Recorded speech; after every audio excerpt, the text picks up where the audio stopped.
Monsieur le directeur général délégué à la science d'INRIA, cher Jean-Frédéric Gerbaud, Mesdames, Messieurs, en vos titres et fonctions, chers et chers collègues, Mesdames, Messieurs, cher Yvon Madet. C'est un grand plaisir de vous accueillir ce soir ici au Collège de France, ou alors derrière vos écrans, pour une nouvelle édition de la chaire annuelle Informatique et Sciences numériques. C'est une chaire qui a été créée en 2009, ça fait déjà un petit moment, en partenariat avec INRIA, et cette chaire marque une volonté commune de faire valoir l'importance de cette discipline scientifique. INRIA est un institut national de recherche en sciences et technologies du numérique et a la responsabilité depuis janvier 2024 de l'Agence de programmes numériques, algorithmes, logiciels et usages pour renforcer le dynamique collectif de l'enseignement supérieur et de la recherche. INRIA soutient la diversité des voies de l'innovation, de l'édition open source de logiciels à la création de start-up technologiques et se caractérise par la volonté de rapprocher la recherche et le monde industriel. Cette année, les responsables de la chaire Informatique et Sciences numériques, et je voudrais saluer et remercier Xavier Leroy, qui est très engagé dans toujours trouver la bonne personne pour cette chaire. Cette année, les responsables ont décidé de mettre à l'honneur des mathématiques appliquées, ici notamment dans le cadre de la simulation numérique, qui repose d'abord sur des modèles mathématiques. Mais ces modèles, et je suis le premier à le dire, sont souvent trop complexes, même pour des très grandes puissances de calcul, et la complexité devient quasi impossible à gérer. D'ailleurs, déjà, le livre biblique des Proverbes appelle au bon sens et à la simplicité face à la complexité des choses. C'est bien vrai. Pour gérer l'explosion des calculs mathématiques, il faut introduire des méthodes de réduction et de complexité. Inspirée de la théorie de l'approximation et de l'analyse numérique, elle consiste à choisir un petit nombre d'images de haute qualité déjà simulées et à les combiner pour en générer de nouvelles. Mais pour en garantir la fiabilité, les estimations d'erreurs, branche de l'analyse numérique, quantifient la précision du résultat et guident dans l'amélioration du modèle ou l'enrichissement de la base réduite. Pour nous guider cette année à travers ce défi de réduction de la complexité, nous avons la grande chance de pouvoir accueillir ici au Collège de France Yvon Madet, que je voudrais vous présenter brièvement. Yvon Madet a soutenu sa thèse de doctorat à l'université Pierre et Marie Curie. Il a exercé de nombreuses responsabilités scientifiques et dirigé l'Institut Carnot, dédié aux échanges entre recherche académique et monde industriel. Il est professeur de mathématiques appliquées à Sorbonne Université et membre du laboratoire Jacques-Louis Lions, qu'il a dirigé pendant plusieurs années. Il a également été professeur invité à Brown University, à Providence, aux États-Unis, pendant plus de 15 ans. Spécialiste de l'analyse numérique, ses recherches portent sur le calcul scientifique de haute performance, les méthodes de décomposition des domaines et la réduction des modèles. Il applique ses approches à des domaines variés, de la mécanique des fluides à la biologie et à la médecine, avec un intérêt actuel marqué pour la chimie computationnelle, dans laquelle il est co-principal investigateur d'un projet Synergie ERC. Engagé dans l'innovation interdisciplinaire, il est cofondateur du GIS Aubépine, consacré à la surveillance épidémiologique par des eaux usées. Membre honoraire senior de l'Institut Université de France, il a reçu en 2009 le Grand Prix thématique Jacques-Louis Lions de l'Académie des sciences. En 2019, le prix ICAM Pioneer, je pense que ça se prononce à l'anglaise, pour l'ensemble de ses contributions en mathématiques appliquées. Et en 2025, l'Académie des sciences lui a décerné la médaille de la section des sciences mécaniques et informatiques. Il est l'auteur de nombreuses publications et il a encadré plusieurs générations de jeunes chercheurs. J'étais impressionné. Vous avez suivi une soixantaine de thésards. C'est quand même... Il faut s'y mettre. Voilà. Cher Yvon Madet, nous sommes très heureux de vous accueillir ici au Collège de France et je vous donne la parole pour votre leçon inaugurale. Merci.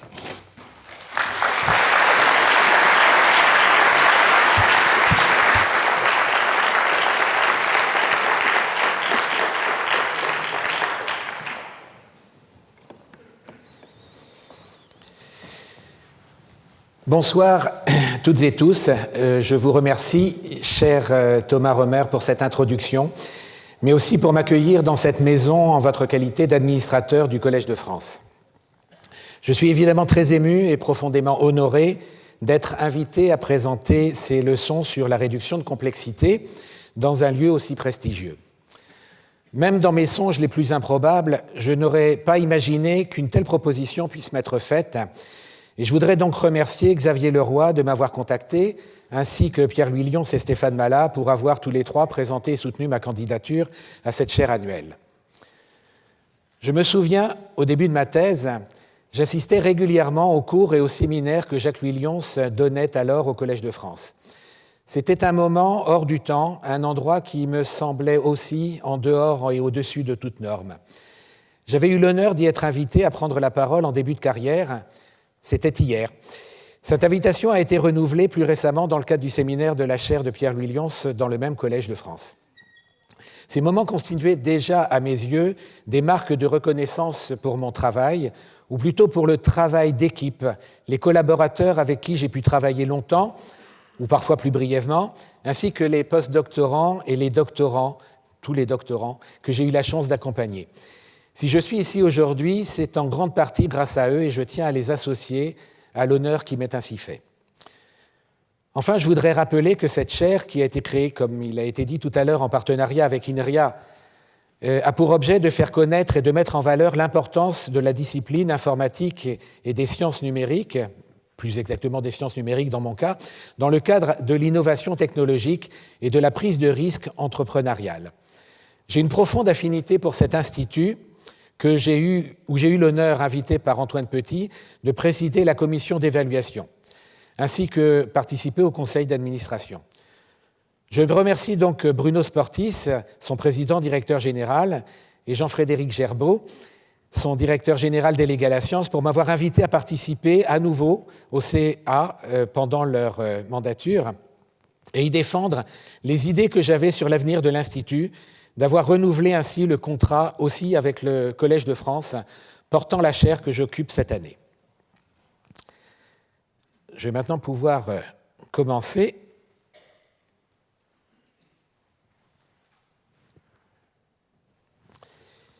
Voilà, donc ce dont je vais parler, c'est de réduire la complexité aujourd'hui, pour essayer de vous faire comprendre la partie mathématique. Et ça sera suivi ensuite de 8 leçons qui vont commencer la semaine prochaine sur la réduction de complexité pour la simulation numérique, présenter les méthodes, les algorithmes, l'analyse numérique associée. Alors, il arrive parfois qu'on présente avec humour les mathématiques comme une science des dinosaures. Lorsqu'on évoque notre métier, il n'est pas rare de sentir un certain malaise. Bon, je vous rassure, nous ne sommes pas là en train de refaire vivre la chaire de biologie historique et d'évolutionnisme de Armand de Riclès. Beaucoup de personnes, quand on leur dit qu'on évoque notre métier, évoquent un certain malaise. Leur expérience scolaire en mathématiques, expérience qui a souvent été difficile, et finissent par poser la question: mais y a-t-il des choses nouvelles à découvrir en mathématiques, reflétant bien l'idée de science de dinosaures que beaucoup de personnes ont en tête. Alors, je vais tenter un peu d'aller à contre-courant, de partir du monde très actuel, où surgissent chaque jour de nouveaux objets d'étude.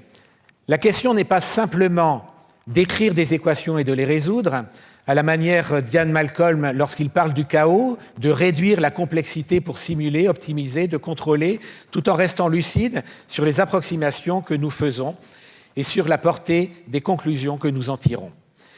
Cette leçon inaugurale, bien sûr, va me permettre de présenter le cours que je donnerai dans les prochaines semaines, mais je voudrais aussi, car je pense que vous n'avez peut-être pas tous l'intention de participer à ces cours, vous faire sentir ma façon de vivre les mathématiques, comment naissent les intuitions et ce mélange de rigueur et de paris raisonnés qui les accompagnent.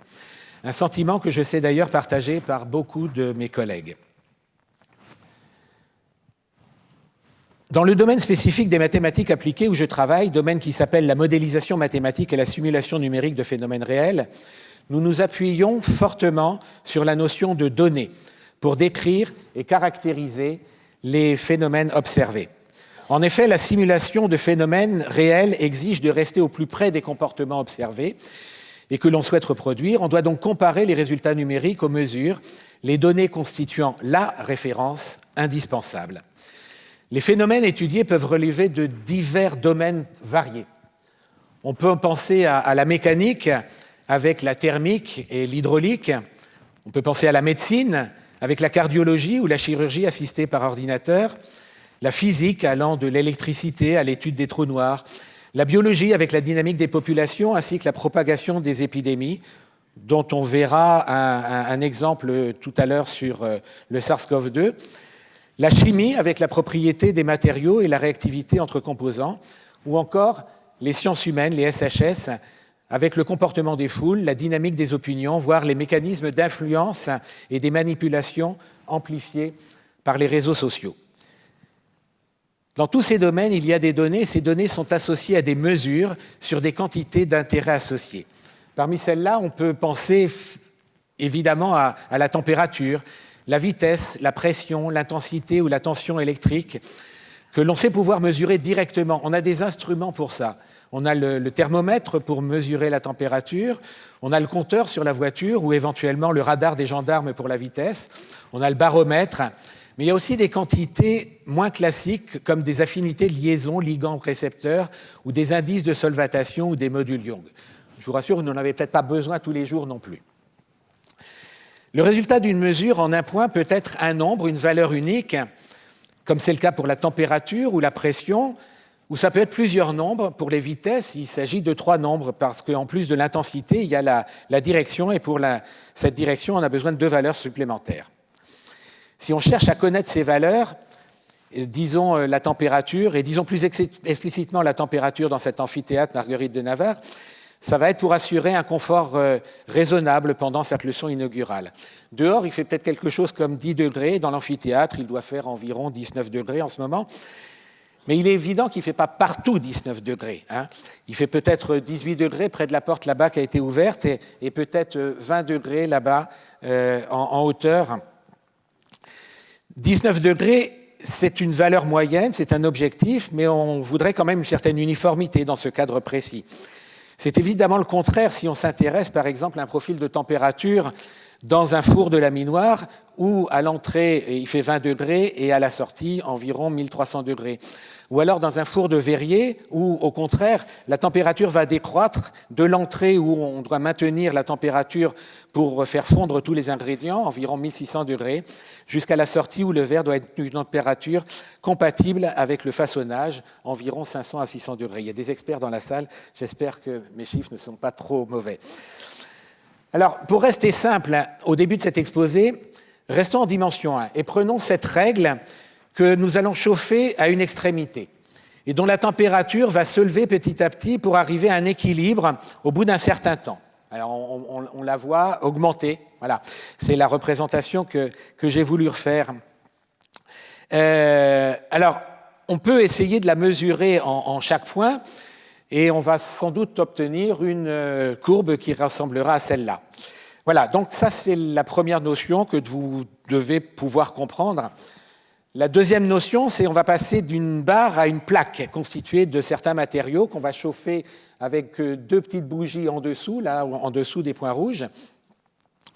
Et là, on peut avoir avec cette représentation une idée de la surface des températures prises en chacun des points. Alors, une remarque importante à faire à ce stade, c'est que la température, mais c'est vrai généralement pour n'importe quelle donnée, est fortement dépendante de ce qui se passe à côté et de ce qui s'est passé aussi précédemment dans ce problème qui dépend du temps. Donc il y a une notion d'interdépendance qui est importante et qu'il va falloir garder en tête pour la modélisation. Alors, il n'empêche qu'avec un thermomètre, on pourrait prendre chacun la température qui se trouve à notre place.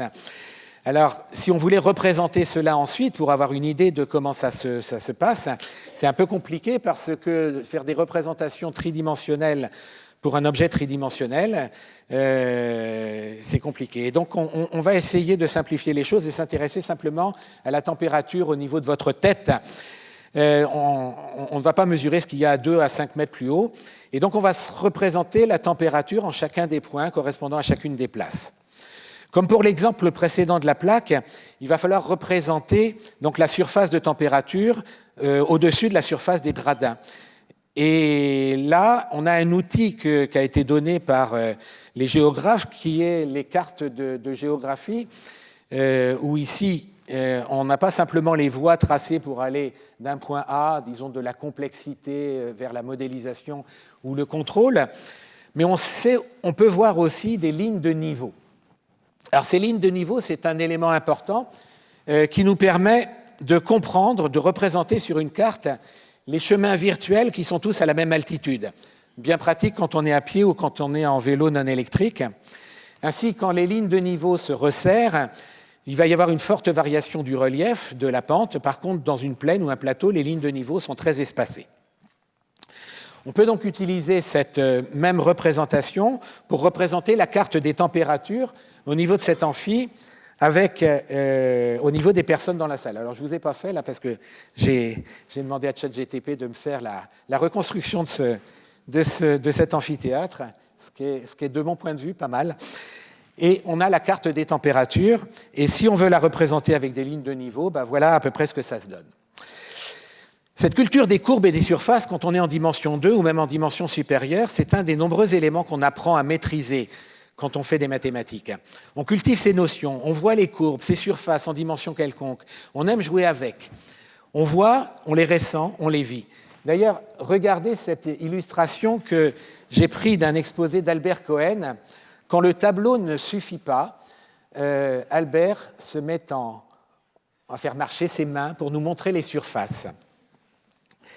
Je le trouve particulièrement expressif à ce sujet, et quand on travaille avec lui, c'est quelque chose qui est assez remarquable. Il joint le geste à la parole.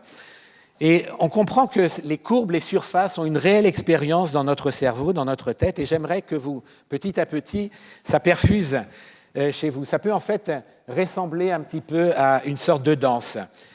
Cette danse qui peut inciter les plus jeunes dans la salle qui aimeraient faire des maths et de la danse, c'est tout à fait possible. Ça me fait aussi penser à cette initiative portée par Lara Thomas au CNRS qui s'appelle Danse tes maths.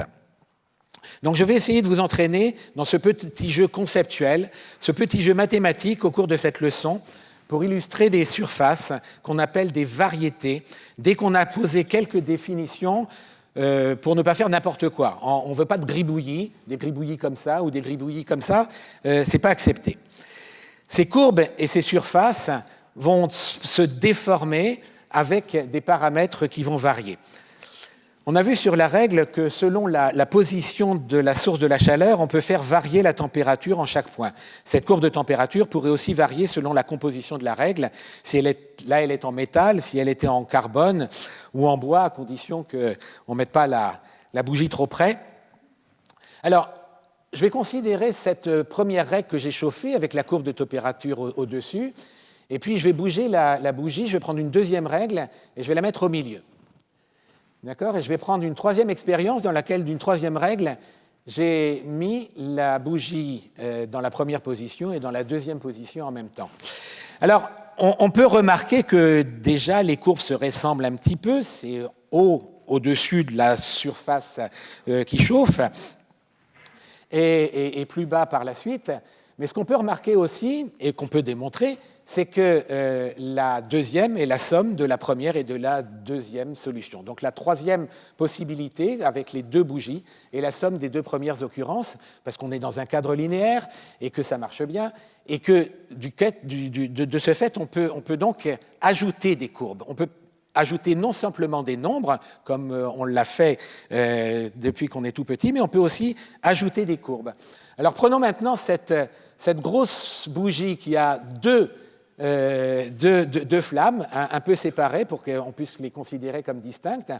Et donc, vous avez compris, je peux obtenir la surface au-dessus de cette règle en ajoutant une fois le chauffage à gauche et deux fois le chauffage du milieu. D'accord ? Donc, on peut aussi essayer de deviner quelle va être la température si je chauffe à ce niveau-là. Bon, je ramasse les copies à la fin de l'exposé. Alors maintenant, on va s'amuser encore un peu avec ces courbes et ces surfaces Pour cela, je vais parler avec un exemple qui va parler à beaucoup. Regardons cette coupe de bois. Ça, c'est la première, c'est une coupe d'érable, et pour la seconde, c'est un résineux, c'est du pain. On voit bien les veines du bois, on voit le grain. C'est d'ailleurs ce qui permet de les reconnaître, en plus de l'odeur éventuellement, comme dans l'atelier de menuiserie que mon père avait installé pour sa retraite. Permettez-moi à ce stade de m'arrêter un instant pour dire que je n'oublie pas l'essentiel. Si je suis ici ce soir, c'est d'abord grâce à mes parents, bon, c'était pas prévu ça, qui m'ont transmis une éducation solide et le goût de l'éveil. C'est aussi grâce à mon épouse Annick, dont le soutien indéfectible a accompagné chaque étape de cette carrière, appelée bientôt à prendre un nouveau tournant, et avec qui j'ai très envie de vivre encore plein d'autres découvertes.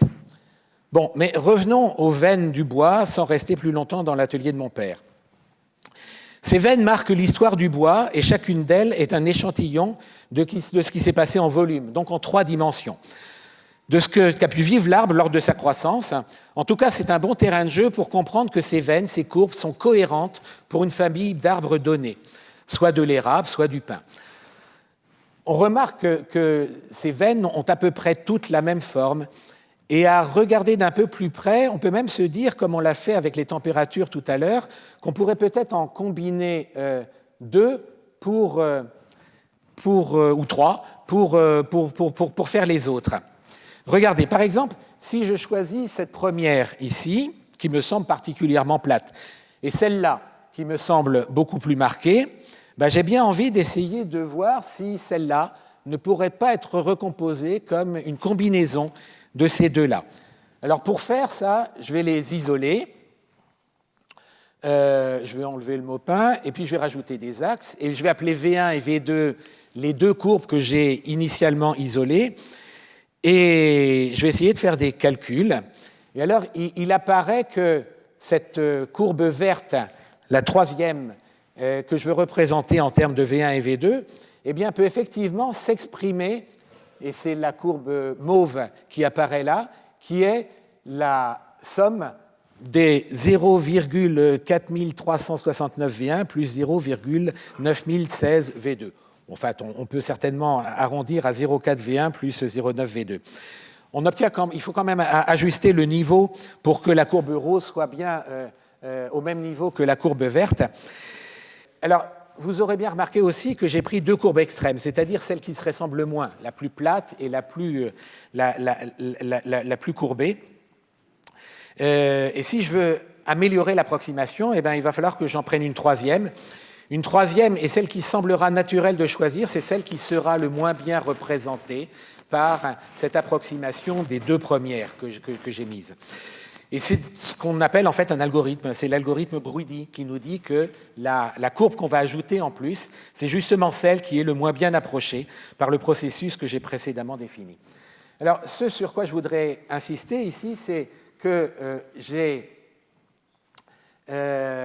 non seulement j'ai montré qu'en valeur, en certains points présentés par les petits pointillés là, 0,15 multiplié par 0,9 plus 0,9 multiplié par 0,4 donne 0,53. Donc là, j'ajoute des valeurs. Ce que montre ce dessin, c'est qu'en ajoutant des courbes, on obtient point par point, en tous les points, une très bonne approximation. Alors, ce qu'on a fait pour le pain, on aurait pu le faire pour un autre bois.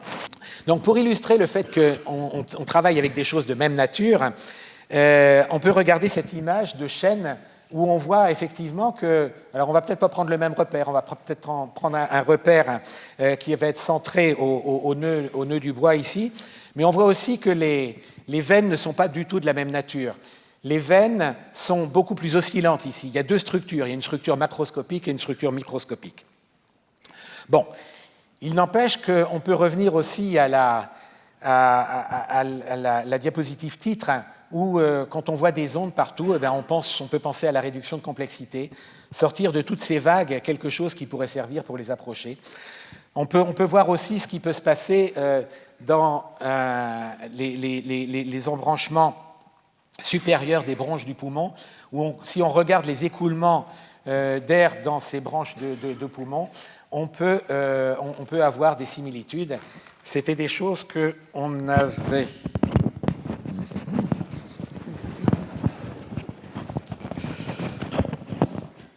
Merci.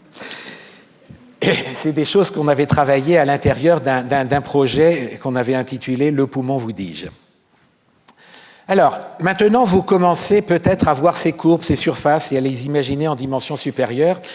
On va essayer de voir comment on peut les construire de façon précise. Et là, ça n'est pas aussi simple qu'on peut le penser, parce que c'est la différence entre la théorie et la pratique. L'intendance ne suit toujours pas. On n'a en effet jamais accès aux valeurs en chacun des points de la règle. C'est à peu près évident. On se voit mal obtenir une infinité de valeurs. Donc il va falloir se résoudre, on ne va pas mesurer partout, on va mesurer en quelques points. Et attention, il se peut même que dans certains cadres, tous les points ne soient pas accessibles. Pour reconstruire la courbe de température, il y a là-dessous des concepts mathématiques puissants traitant du passage entre fini, infini, dénombrable, infini continu. On peut envisager mesurer en 1 point, en 2 points, en 10 points, en 100, peut-être même en 1000, mais ça prend du temps et c'est coûteux. Et pour le cas de figure, c'est sûrement inutile. Regardons un petit peu ce qui se passe pour la règle que j'avais chauffée là. Alors, j'ai parlé un petit peu plus haut de variété, c'est pour éviter les gribouillis. Et donc, je vais prendre quelques points de température que je vais augmenter un petit peu et que je vais en isoler 2. Alors là, qu'est-ce que je peux faire? Alors, j'ai dit que les choses n'étaient pas des gribouillis. Alors, je ne vais pas faire un truc comme ça, mais je vais faire quelque chose de beaucoup plus régulier. Donc, pour joindre point par point, entre 2 points de température, je vais faire quelque chose de régulier comme ça dans un premier temps. Donc, voilà ce qui est donné. Donc, je pense que ce type de concept pour remplir les trous n'est pas totalement nouveau pour vous. Tout le monde connaît en effet cette occupation pour les enfants. Elle part de la donnée d'un ensemble de points, ici 37, et il va s'agir vous avez compris, de les relier entre eux. On met en plus des numéros pour coupler cette activité à un exercice de sériation numérique, et voilà ce que ça donne. Tada, un poisson. Bon, si on reconnaît bien le profil du poisson, il faudra sans doute un peu plus de points pour que le profil soit plus régulier, et surtout lui donner un peu plus de consistance. Afin de mieux l'identifier, on va déjà ajouter des détails, rajouter peut-être une bouche et des nageoires, et voilà. Alors ça, c'est un zancle cornu. Bon, c'est certes un poisson plat, mais là, il est vraiment très très plat. Pour lui donner vie, pour bien le représenter, il faudrait le dessiner en dimension 3, et pas sur une feuille de papier, comme c'est là, ou comme sur un écran. Et d'habitude, pour ce genre d'exercice, c'est ce qu'on utilise. En fait, l'idée est la même, on va rajouter des points et on va joindre ces points pour en faire un maillage. Alors ces points sont de nature différente puisqu'il y en a des plus clairs, ça veut dire qu'ils sont plus près de vous. Donc c'est pour essayer d'imaginer un petit peu ces courbes-là.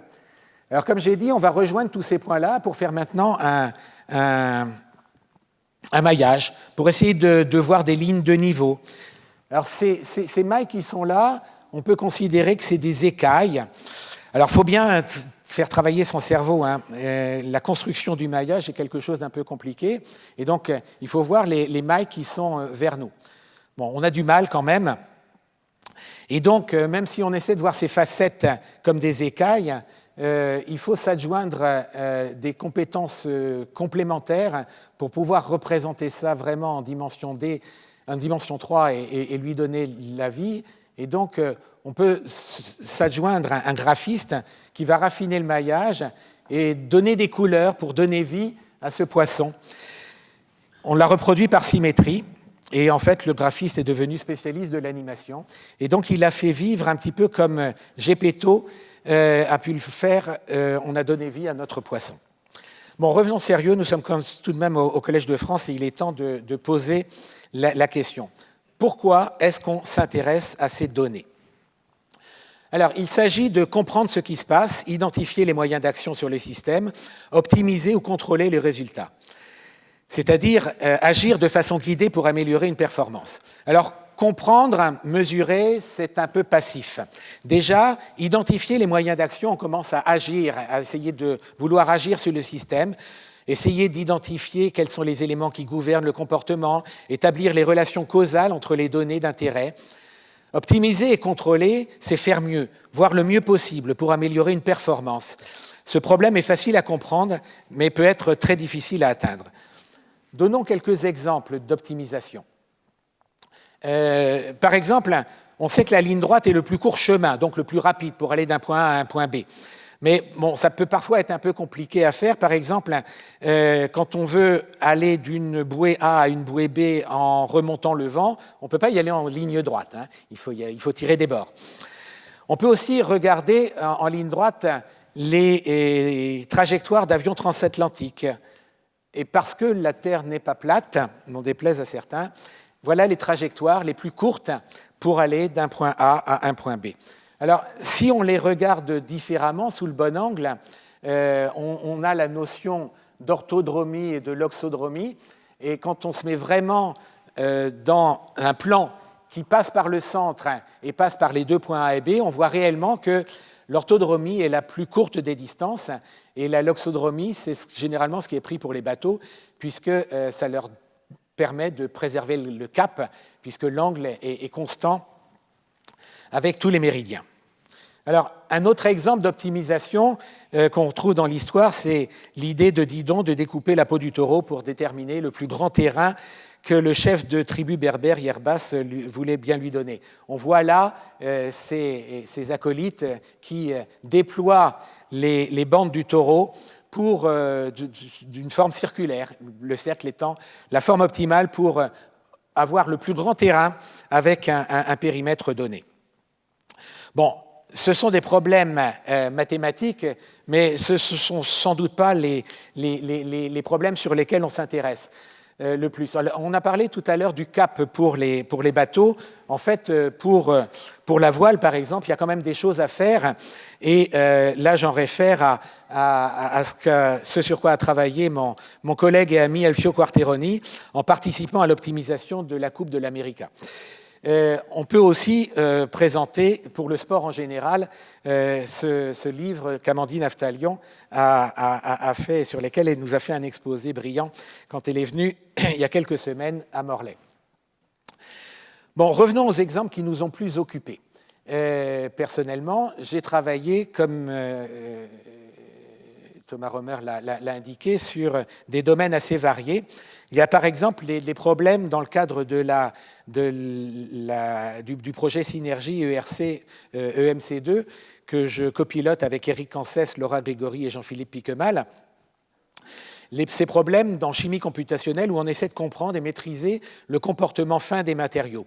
Ce qui se passe quand plusieurs molécules partagent un même lieu, notamment pour modéliser des interactions protéines-ligands, comprendre l'affinité, accélérer la découverte de médicaments et même envisager l'objectif de passer au problème inverse, c'est-à-dire spécifier une propriété désirée et retrouver la structure ou la composition qui la réalise.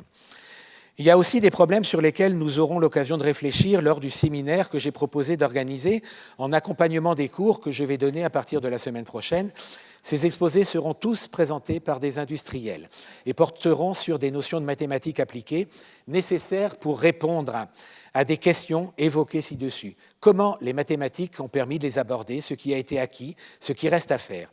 J'ai donné à ce cycle le titre imagé de Math for Innovation en tirant le parti de la liberté académique qui m'est donné dans le cadre de cette chaire pour souligner le lien profond qui doit exister entre l'invention, en particulier en mathématiques, et l'innovation. Je m'inscris ainsi et je revendique l'élan porté en particulier par l'INRIA et la SMAI, Société de mathématiques appliquées industrielles, et je salue à cette occasion l'apport fondamental de nos prédécesseurs, que j'aimerais rappeler maintenant.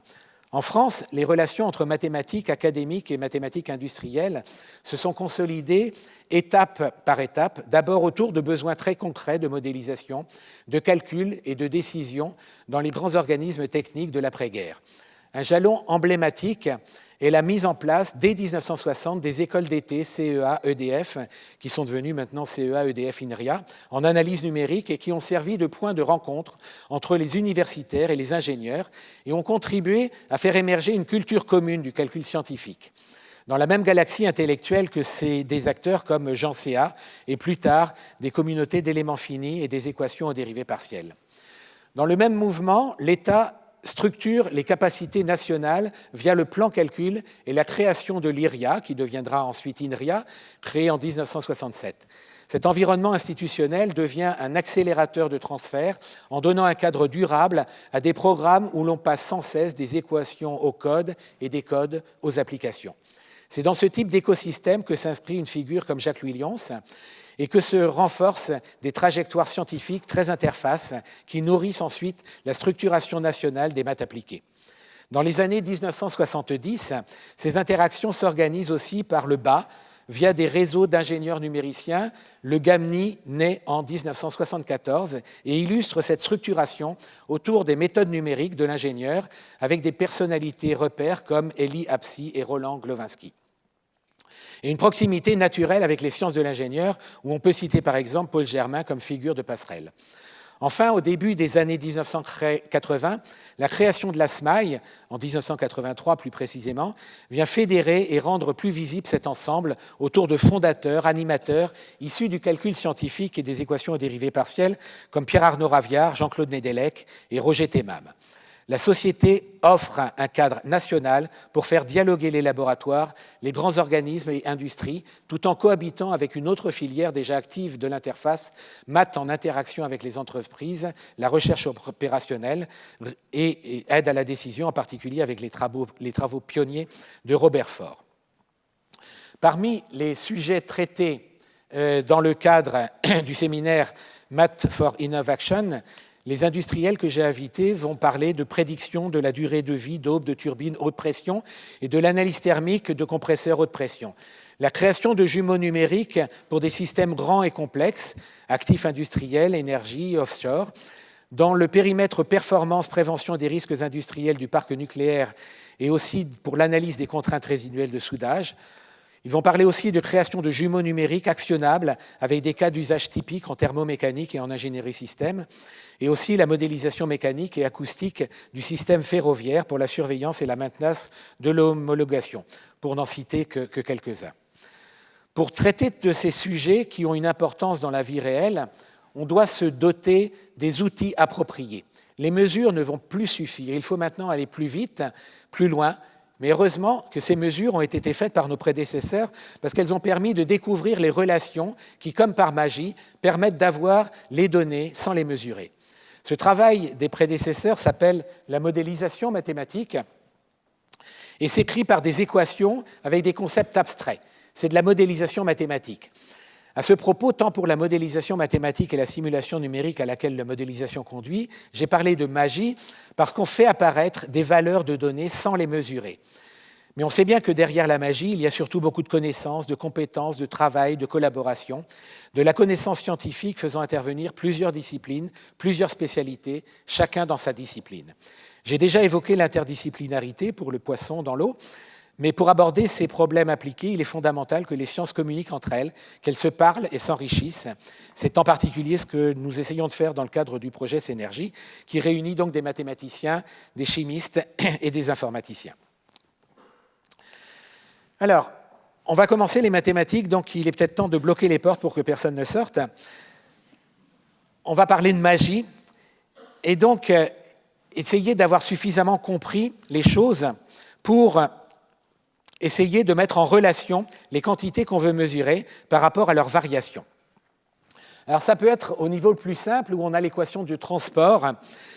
L'équation de transport qui dit que la variation en temps est éventuellement liée de façon très simple, et là c'est simplement proportionnel à la variation de vitesse, et qui dit que U de x et t, c'est U0, la condition initiale, de x plus ct.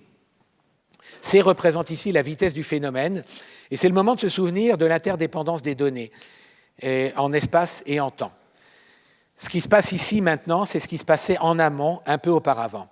Tout le monde a cela bien en tête, jusqu'à l'agneau de la fable qui, devant le loup, déclare que je me vas désaltérant dans le courant plus de 20 pas au-dessous d'elle, et que par conséquent, et en aucune façon, je ne puis troubler sa boisson. L'agneau avait compris, le loup, lui, cherchait des noises, pour d'autres raisons sans doute. On a aussi l'équation de la chaleur. L'équation de la chaleur qui exprime la variation par rapport au temps de la température, par exemple. qui est liée à la courbure de la quantité d'intérêt. Par exemple, là où il fait le plus chaud, la température va baisser parce que le Laplacien, le d Laplacien de U qui est écrit ici, est négatif. Et là où elle est plus basse, eh bien, elle va augmenter parce que le Laplacien est positif. Donc le du sur dt, la variation va être positive. Un autre modèle régit le comportement des fluides, par exemple celui de l'eau ou de n'importe quel fluide, qui est représenté par les équations de Navier-Stokes. Alors là, c'est un petit peu plus compliqué. On exprime tout d'abord dans la deuxième partie le fait que le fluide est incompressible, c'est-à-dire si vous le mettez dans un ballon et que vous appuyez sur le ballon éclate, ou alors il va se déformer énormément, mais il ne va pas se comprimer, comme s'il y avait de l'air dedans. Et la première équation désigne le bilan de quantité de mouvement, où ρ et nu désignent la viscosité cinématique du fluide. Et ce sont donc la densité et la viscosité cinématique du fluide, et ce sont donc des paramètres du modèle qui permettent de distinguer un écoulement d'eau et un écoulement de miel, par exemple. Et donc, on peut se réjouir et contempler des écoulements d'eau à l'occasion. On a aussi l'équation de Poisson, qui exprime la manière dont une source, une charge électrique, génère un champ de potentiel électrique V autour d'elle. Elle relie le Laplacien du potentiel à la densité de cette source. On a aussi l'équation des ondes et l'équation de Schrödinger. Oui, celui-là même du chat, qui décrit l'évolution temporelle de la fonction d'onde psi en fonction, sous l'effet de son énergie cinétique, qui est exprimée par le Laplacien, et un potentiel noté grand V. Il est important de noter à ce stade que ce sont les mêmes opérateurs, l'opérateur Laplacien, delta, l'opérateur de dérivée en temps, d sur dt, l'opérateur de convection, qui ont été combinés pour faire différents modèles. Pour comprendre un petit peu ce que c'est que la diffusion, vous avez sans doute compris ce que c'était la diffusion avec mon histoire de l'agneau et du loup. Pour comprendre ce que c'est que la diffusion, si j'ouvre ici une bouteille de parfum puissant, petit à petit, l'odeur va arriver au premier rang, puis atteindre le second, puis atteindre le troisième, etc. Et va remplir toute la pièce. Pour la convection, ce qui peut se passer, c'est si je mets une autre bouteille de parfum avec un ventilateur derrière, eh bien, les premiers qui vont sentir, ça va être les gens qui sont là-bas, et il est fort à parier qu'ici, les gens ne vont sans doute pas sentir grand-chose. Et donc, c'est la différence entre la diffusion et la convection. La diffusion n'a pas besoin d'un courant, elle avance par transmission élémentaire et finit par lisser l'information initiale, voire la déformer si chaque relais rajoute à son propre bris. J'ai en tête du Barbier de Séville de Beaumarchais. C'est d'abord rumeur légère, un petit vent rasant la terre, puis doucement, vous voyez calomnie se dresser, s'enfler en grandissant. Le mal est fait, il chemine, il s'avance, de bouche en bouche il est porté, puis, rinforzando, il s'élance. Vous savez qu'aujourd'hui, la circulation des informations et plus encore des désinformations et des rumeurs empruntent des voies nouvelles, en particulier celles des réseaux sociaux. Le mécanisme général reste proche, une propagation de proche en proche, mais la proximité n'y est plus géographique. Elle est définie par la structure des relations de communauté, voire même des algorithmes selon une géométrie tout autre. Cela vaut particulièrement pour certaines rumeurs complotistes qui bénéficient parfois, on pourrait se dire, de la platitude de la Terre pour prospérer d'autant plus vite. Comprendre, modéliser et analyser cette géométrie et cette topologie des échanges est aussi un travail de mathématicien, évidemment en étroite collaboration avec les spécialistes des autres disciplines, et là je pense au SHS. Au fond, on retrouve les mêmes ingrédients que ceux évoqués plus tôt, une notion de propagation, de proximité, et la mécanique est importante à analyser. Alors, ce qu'il est important de dire à ce niveau-là, c'est que ce qu'on aimerait modéliser pour représenter la température, la vitesse, le comportement de certains matériaux, pour bien le représenter, il faudrait aller au niveau atomique. Et au niveau atomique, utiliser les équations de Schrödinger, qui sont adaptées pour étudier le comportement des molécules. Mais elles sont évidemment inadaptées pour représenter des phénomènes macroscopiques, comme l'essentiel de ceux que j'ai cités précédemment. Comme il y a plus que 10 puissance 23 atomes dans n'importe quel objet de taille raisonnable, on comprend facilement qu'à cette échelle, le modèle de Schrödinger ne peut pas être utilisé pour une simulation. Le modèle qu'on doit utiliser porte des objets macroscopiques, oublie les détails. De fait, un modèle n'est pas le réel, c'est un instrument pour donner des images de la réalité. À la manière des miroirs du XVIIe siècle, avant les grandes glaces de Versailles, il ne renvoie pas une image mensongère, mais une image imparfaite, marquée par des défauts propres, des hypothèses, des simplifications, des paramètres. On n'y voit jamais le monde directement, seulement l'image que nos hypothèses savent reproduire. Alors, ces modèles, une fois qu'ils ont été proposés, il faut les étudier. Parce qu'on n'est plus du tout dans la réalité, on est dans un monde de mathématiques pour lesquels ces modèles représentent quelque chose qu'on voudrait mesurer, mais dans un premier temps, il faut se poser un certain nombre de questions. Est-ce que ce modèle va avoir une solution unique ? Pour la plupart des phénomènes dont on a parlé, quand on mesure quelque chose, on obtient une mesure de température, qui peut-être va varier au cours du temps, mais en tout cas, en un point donné et en un temps donné, il n'y a qu'une seule valeur qui est donnée, de même pour la vitesse d'un fluide. Et donc, pour nos modèles, il nous faudrait aussi cette chose-là. Il faut aussi plein d'autres choses, des régularités, parce qu'on ne veut pas de gribouillis. On voudrait aussi des stabilités. Alors, je n'ai pas le temps d'aborder tous ces problèmes-là, parce que le temps passe, et de toute façon, ça n'est pas l'objet de la complexité qui m'intéresse. Le modèle n'est qu'un reflet de la réalité, et donc on va vouloir le simuler pour le comprendre. Il est donc temps maintenant de rentrer dans le vif du sujet, c'est à ce niveau que la complexité intervient. Et c'est celle dont je vais vouloir réduire la complexité, mais pas à n'importe quel prix. On a vu que les solutions des modèles qui nous intéressent représentent des quantités numériques d'intérêt, potentiellement mesurables en des points et au cours du temps. Comme j'ai précisé aussi, ces quantités dépendent des valeurs alentours et des valeurs qui peuvent avoir été prises auparavant. On a donc compris que ce n'est pas une valeur isolée qu'on va vouloir représenter quand on fait de la simulation numérique de modèles, mais on est intéressé par les courbes et les surfaces dont j'ai parlé précédemment. De façon générale, des variétés associées à ces quantités d'intérêt. Alors, on s'abstrait à la réalité, soit parce que ce qui nous intéresse donc, c'est des courbes et des surfaces.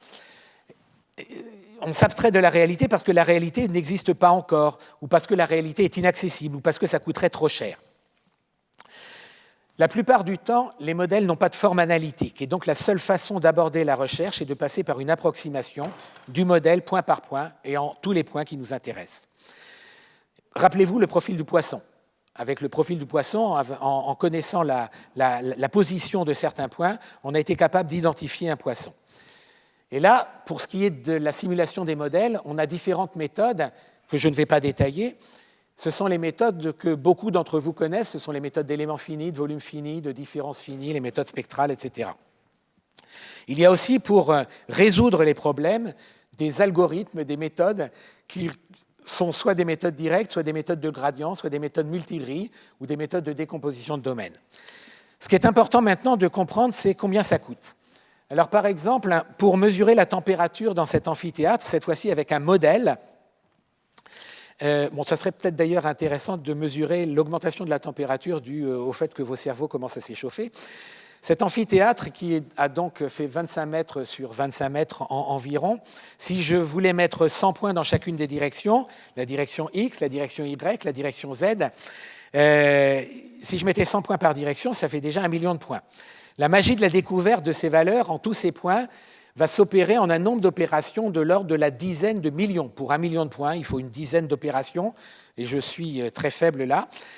Et si on s'intéresse à un phénomène dépendant du temps et qu'on veut représenter l'évolution, il va nous falloir 100 images par seconde. Alors, est-ce qu'on est capable de faire 100 images par seconde avec 10 millions d'opérations ? Ça représente déjà plusieurs gigaflops d'opérations, s'il faut un ordinateur gigaflopique, à condition qu'il ne fasse que ça, et à condition aussi qu'on accepte cette approximation, parce que les mailles, si j'en ai 100 dans cette direction, elles font à peu près 20 à 30 cm. La simulation coûte cher, donc très cher, et les capacités des ordinateurs ont explosé. On n'est plus à du gigaflopique, mais du pétaflopique. Mais néanmoins, avec l'augmentation des capacités des ordinateurs, sont arrivées des volontés nouvelles d'utiliser la simulation, en particulier pour le contrôle de processus. Alors pourquoi est-ce que ça coûte de plus en plus cher ? Parce qu'on s'intéresse à des phénomènes plus complexes, on demande de plus en plus de précision, les domaines d'études sont de plus en plus grands et les phénomènes sont de plus en plus couplés. On va coupler des structures avec de la thermique, avec des écoulements fluides. Donc, il est temps de récapituler. D'un côté, on a la réalité, d'autre part les modèles et la simulation des modèles. On a donc a priori des sources d'erreurs qu'il va falloir certifier pour essayer de qualifier la qualité des simulations numériques. On a deux sources d'erreurs, l'erreur du modèle et l'erreur due à les simulations du modèle. On aura bien travaillé si les données simulées correspondent aux valeurs exactes qu'on pourrait mesurer. Alors, on a l'erreur du modèle, j'ai dit, et ça c'est en discutant avec les spécialistes du sujet. La seconde source d'erreur, c'est l'erreur de simulation. Quand on a le modèle, on voudrait approcher sa solution, la solution exacte dont on a démontré par ailleurs l'existence, l'unicité, la stabilité. Alors, à ce stade-là, il y a deux types d'erreurs.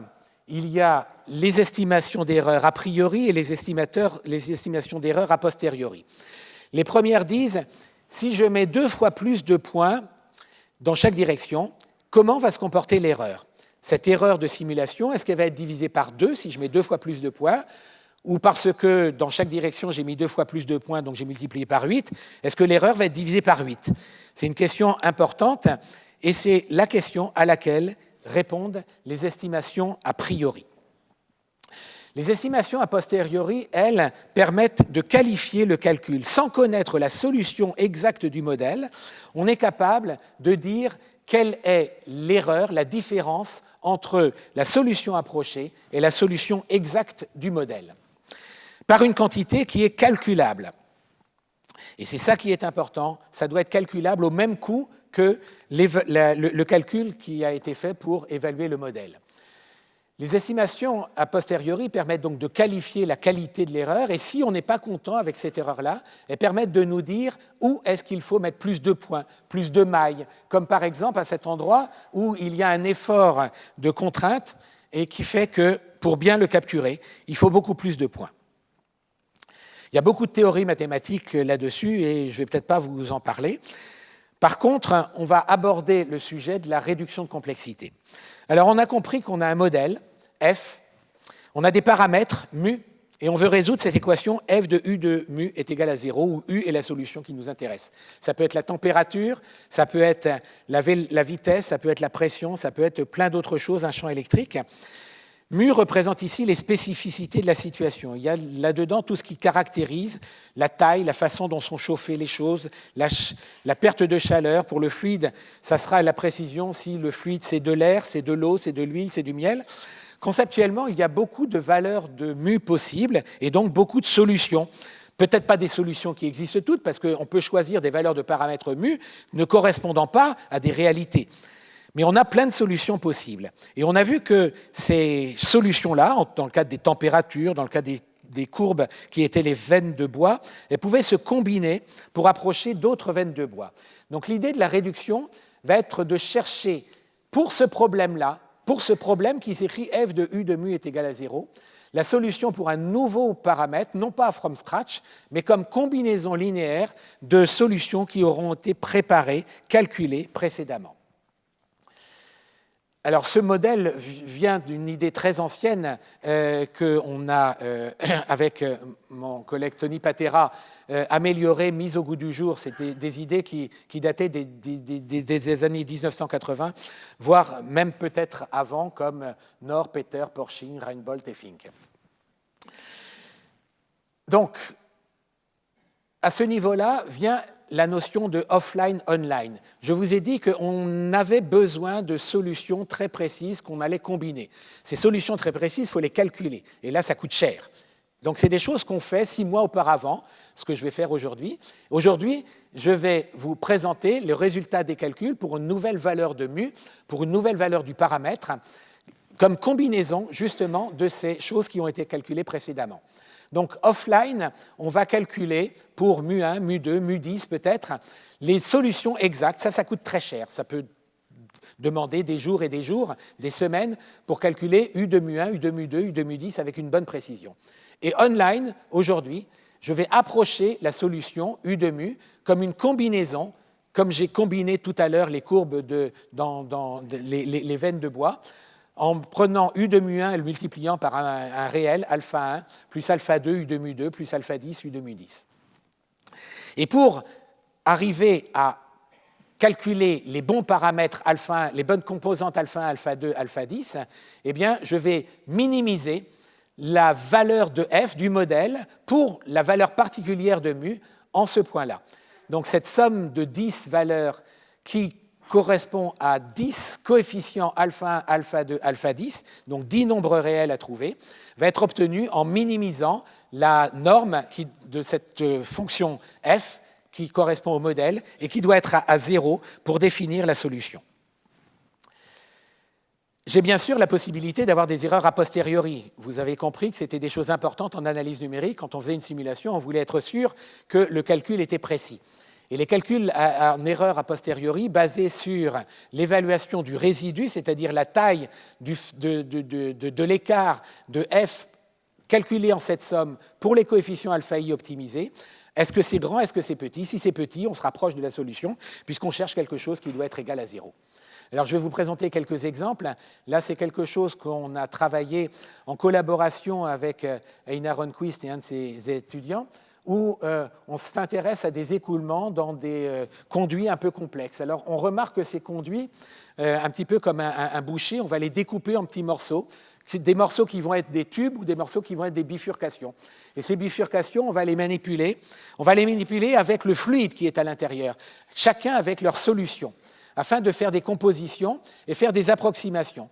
Donc, on calcule des solutions dans des tubes, on calcule des solutions dans des bifurcations, on remplit tout ça et on compose pour obtenir avec 9 modes, comme il est indiqué ici, avec 9 modes dans la partie droite, dans la partie tube qui est ici, et 9 modes dans la partie bifurcation, dans chacune des bifurcations, on obtient déjà une erreur sur les vitesses de 10 puissance moins 3, c'est-à-dire de 2 millièmes. C'est vraiment très peu comme erreur, c'est donc une très très bonne approximation, avec simplement 36 modes au total. Vous voyez la réduction de complexité alors qu'il faudrait des millions de valeurs pour avoir une bonne approximation de cela.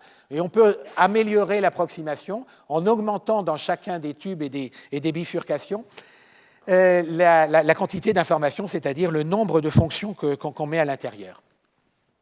Ce qui est remarquable aussi, c'est que là, le fluide allait dans une direction. Il allait par exemple d'ici vers le bas ou du bas vers le haut. Et ici, j'ai introduit une coarctation des carotides où vous voyez que cette partie-là, c'est un petit peu refermé. Et on essaie de regarder la solution, là aussi en comparant avec une solution très très fine, et on s'aperçoit qu'avec très très peu de modes, on arrive aussi à des précisions qui deviennent très très faibles. Là, c'est un domaine beaucoup plus compliqué qu'on a fait avec Tony Patera, Tommaso Taddei et Lambert Fick, où on a regardé les équations de Navier-Stokes, c'est la cavité entraînée, et on est dans un régime turbulent.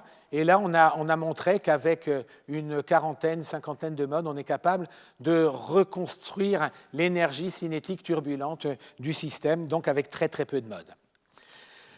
OK, donc les données plus les modèles pour suppléer aux erreurs. On a plusieurs possibilités. Les modèles, on a essayé de les simuler pour les comparer aux données. Mais les modèles sont imprécis. Donc le modèle est imparfait. Et puis les données sont souvent entachées d'erreurs parce que les outils qu'on utilise pour faire ces mesures sont souvent entachés d'une barre d'erreurs. Et donc aucun ne représente la réalité. Ça rentre dans le domaine de l'assimilation de données qui vont nous permettre de combiner les deux, le modèle imparfait exprimé en base réduite et les données entachées d'erreurs pour être capable d'améliorer la connaissance du milieu qui nous entoure. Et ça a donné lieu aux méthodes Empirical Interpolation Method, Generalized Empirical Method et PBDW qu'on a introduit aussi avec mon collègue Tony Patera.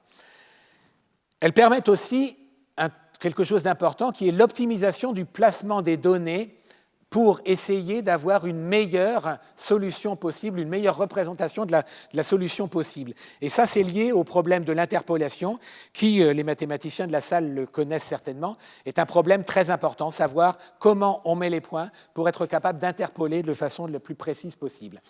On peut aussi prendre en compte le fait qu'on a différents capteurs pour mesurer. Il y a des capteurs qui peuvent être précis, et il est important de les mettre aux endroits les plus pertinents, et des capteurs qui sont un peu plus grossiers, qui vont donner une information avec des erreurs, mais qu'on est capable de mettre dans des endroits où l'erreur va être prise de façon moins importante. C'est quelque chose qu'on a développé dans le cadre de la thèse de Eileen Gong, encadrée à EDF avec toutes ces personnes, où on s'est intéressé à la répartition de la puissance dans un cœur de réacteur et où, avec justement l'optimisation des points et la recomposition des données, on a été capable de placer les capteurs à des endroits, possibles, optimaux, et qui ont permis de remonter à des valeurs de données très précises en un temps, en utilisant 5 ou 15 fonctions de base, où l'erreur était très très faible et avec un calcul qui est très rapide, qui peut donc être fait pratiquement en temps réel. Je vais parler maintenant rapidement, dans le temps qui m'est donné, très rapidement d'une modélisation qui devrait vous parler. C'est le problème de la propagation des épidémies.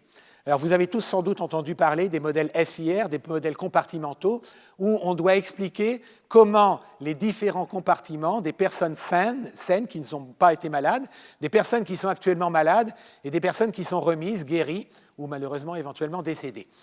Comment on explique que les S sont contaminés? Eh bien, les sains sont contaminés quand ils rencontrent des gens qui sont malades. Et donc, plus il y a de S, plus il y a de contacts, plus il y a de I, plus il y a de contacts, et donc les contacts sont représentés par un produit de la quantité de personnes qui se trouvent dans le compartiment des sains, et par I, la quantité de personnes qui se trouvent dans le compartiment des I. C'est un modèle très simple où la variation des sains, c'est-à-dire qu'ils vont rentrer dans le compartiment des malades, est justement liée à ces rencontres avec un facteur négatif.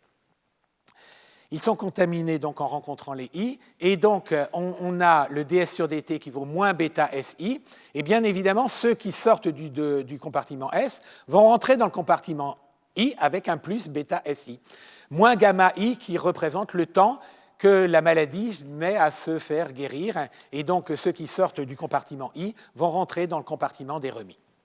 Et donc si on simule ça au cours du temps, on voit que les sains vont tous devenir malades à un moment. Voilà la quantité des malades. Là, on a une saturation des hôpitaux, et ça, c'est les gens qui sont remis.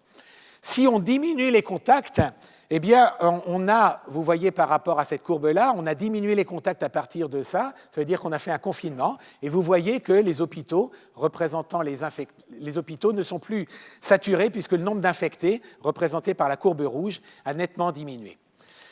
Alors, ce modèle est beaucoup trop simple, et donc Pierre Magal, en particulier, avec son collaborateur, a proposé un modèle un peu plus important, relativement simple quand même. Il a été le premier quand même à utiliser le fait que dans la maladie du SARS-CoV-2, les infectés n'étaient pas tout de suite malades, mais par contre, ils étaient contagieux. Et donc, on pouvait rencontrer des gens, avoir des contacts avec des gens qui étaient infectés, et soit visiblement malades, ou soit qui étaient non malades, mais néanmoins porteurs du virus. Et donc, la rencontre devait être faite aussi en tenant compte du fait qu'il y avait des gens qui n'étaient pas identifiés comme étant malades. Un modèle beaucoup plus compliqué a été proposé par Pierre-Yves Boel et Victoria Colizza, dans lequel, vous voyez, on a plein de compartiments.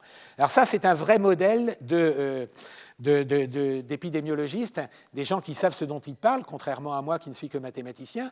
Et donc, vous voyez que ce modèle est très intéressant, très mécanistique, et permet de comprendre réellement comment la propagation de la maladie se fait.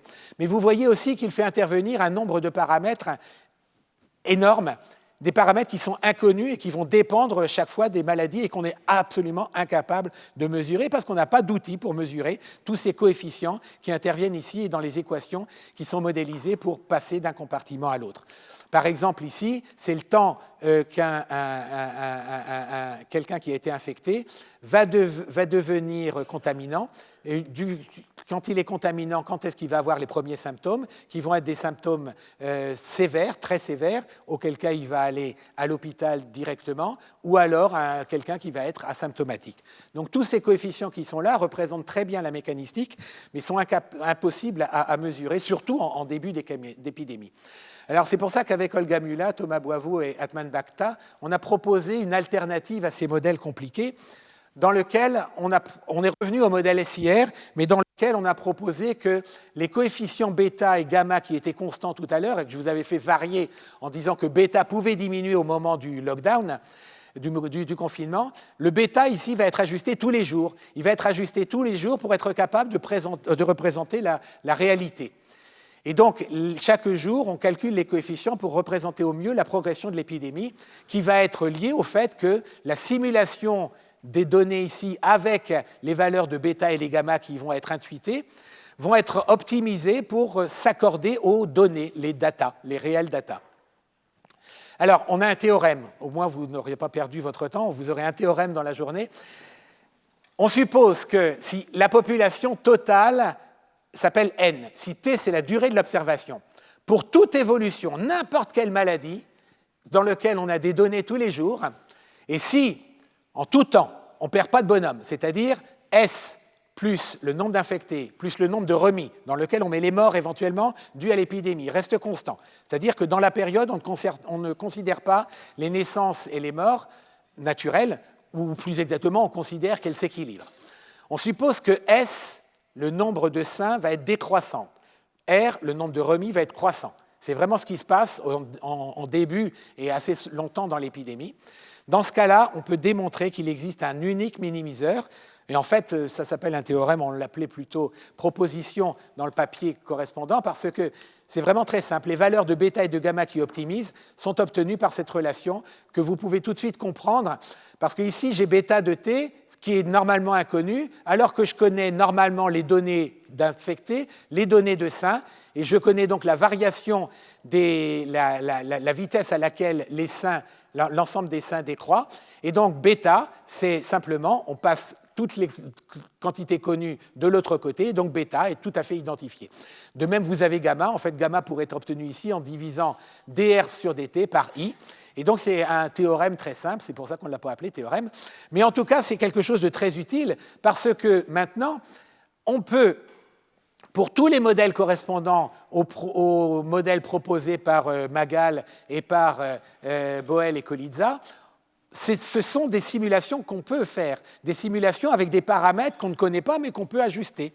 On peut faire plein d'épidémies, des vraies, des fausses, des virtuelles. On fait tout ça in silico. Ça nous fait des milliers d'épidémies possibles sur lesquelles on va calculer, à partir de ces données virtuelles, les valeurs de bêta et de gamma. On calcule les valeurs associées et donc on en déduit un ensemble de solutions. Et cet ensemble de solutions, c'est un ensemble de courbes, les mêmes courbes qui sont sur mon morceau de boîte tout à l'heure. Donc on va en extraire celles qui sont les plus représentatives et on va utiliser celles-là ensuite pour essayer d'approcher. Donc celles-là, je les ai appelées bêta i et gamma i allant de 1 à n, et on essaie de recombiner celles-là pour être capable de faire de la prédiction. À partir de données jusqu'au 1er avril, on est capable de prévoir, donc on ne connaissait pas ça, hein. Bien sûr maintenant on le connaît, d'accord, mais supposez qu'on soit le 1er avril. La réduction de complexité que je vous ai proposée là nous donne la courbe bleue qui est ici. La courbe bleue qui ne se base que sur les données jusqu'au 1er avril. Et avec 14 jours, si on les compare aux données qui sont arrivées par Santé publique plus tard, on a quelque chose de tout à fait cohérent. Et c'est pareil pour le 7 avril sur 14 jours. Évidemment, ce n'est pas exact, d'accord, mais au moins on sait qu'on va atteindre un pic un petit peu plus tard. Et là encore, et là encore. Et sur la deuxième vague, on connaît la suite et on ne l'utilise toujours pas. Et on voit que ça marche aussi. Cette méthode-là donne un très bon comportement sur 14 jours plus tard. D'accord ? Donc, ceci permet aussi, dans le cadre de parler de l'acquisition des données. Un problème important en sciences mathématiques appliquées comme je le fais, c'est d'avoir accès aux données pour être capable de comparer par rapport aux solutions exactes. L'accès aux données est important, c'est vraiment le nerf de la guerre et c'est quelque chose de vraiment très difficile, quelque chose qu'on n'a pas pu faire pendant la donnée de la propagation de l'épidémie. Et c'est pour ça qu'on a bâti le projet Aubépine, dont Thomas Romer a parlé brièvement en début d'introduction, où on est allé chercher dans les eaux usées des informations sur la présence du virus de SARS-CoV-2. On l'a détecté, on l'a quantifié, avec tout un groupe interdisciplinaire dans lequel, je répète, je n'étais que le mathématicien, ce qui nous a permis de proposer des simulations réalistes de ce qui se passe dans les eaux usées. Alors, je n'ai pas le temps de présenter tout ça, on pourra en parler éventuellement plus tard, mais ça nous a permis de 2020 jusqu'à 2022 de présenter des courbes d'évolution de l'épidémie à l'intérieur de ce qui se passait dans les eaux usées, ce qu'on a été capable de mesurer jusqu'en 2022 sur 200 stations avec les données d'indicateurs individuels qui pouvaient être proposés par Santé publique France. Et on continue sur quelques stations, par exemple à Strasbourg, on est capable maintenant de proposer ce qui se passe à ces dates-là. Ça, c'était en septembre 2025, mais on continue actuellement à faire ce calcul-là. Et ces choses-là nous permettent aussi maintenant, à partir de bases réduites, d'être capable de faire une prévision de ce qui va se passer dans les 15 premiers jours. Et on voit ici que le modèle, sur un travail en cours avec Nicolas Cluzel et Sylwane de Reboul, on est capable de faire une très bonne prédiction sur laquelle on a une courbe de confusion, un diagramme de confusion qui montre que sur quelque chose comme 7 cas sur 11, on est capable de bien prédire sur 7 et sur 14 jours ce qui va se passer au travers des eaux usées. Alors, y a-t-il des choses encore à découvrir en mathématiques? Et là, je vais terminer là-dessus.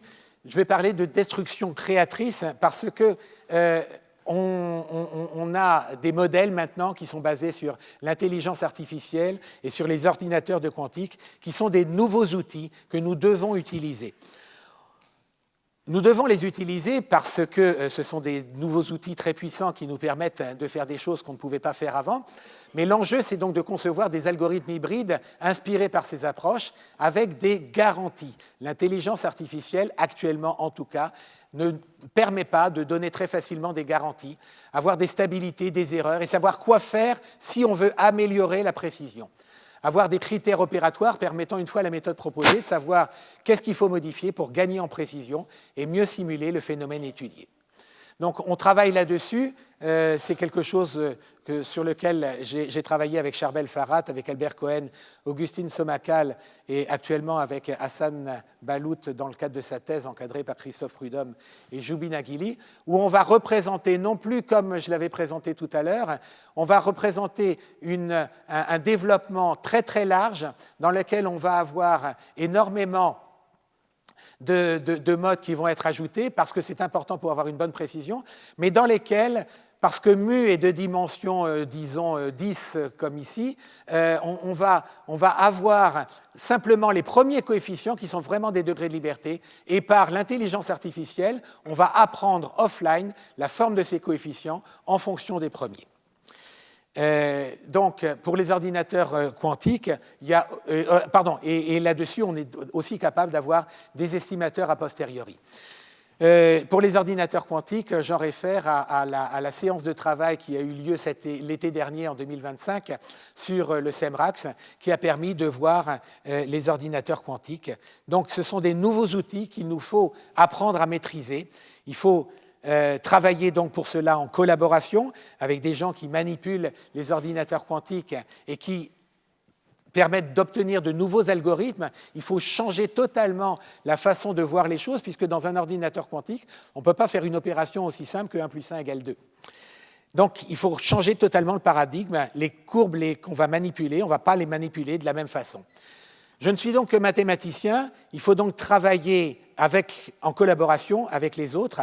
Il faut prendre le temps de se retirer, parce que de temps en temps, les concepts mathématiques peuvent être très difficiles. Il y a des problèmes que je me suis posés il y a 15 ans sur lesquels je n'ai pas encore de réponse. Il faut avoir le temps de se retirer, mais aussi être capable de donner des réponses adaptées, multicritères, et parmi les critères nombreux qu'il peut y avoir, il y a le temps de restitution. Les réponses adaptées peuvent tenir compte du fait que la réponse doit être donnée pour un problème industriel dans le mois, dans les 6 mois ou dans l'année à venir. Alors que pour avoir la meilleure des meilleures réponses, la réponse optimale, il faudrait peut-être 10 années. Donc donner des réponses adaptées, et ça peut se faire grâce non seulement à la collaboration, mais aux collaborateurs, les ingénieurs compris. Et je vous remercie.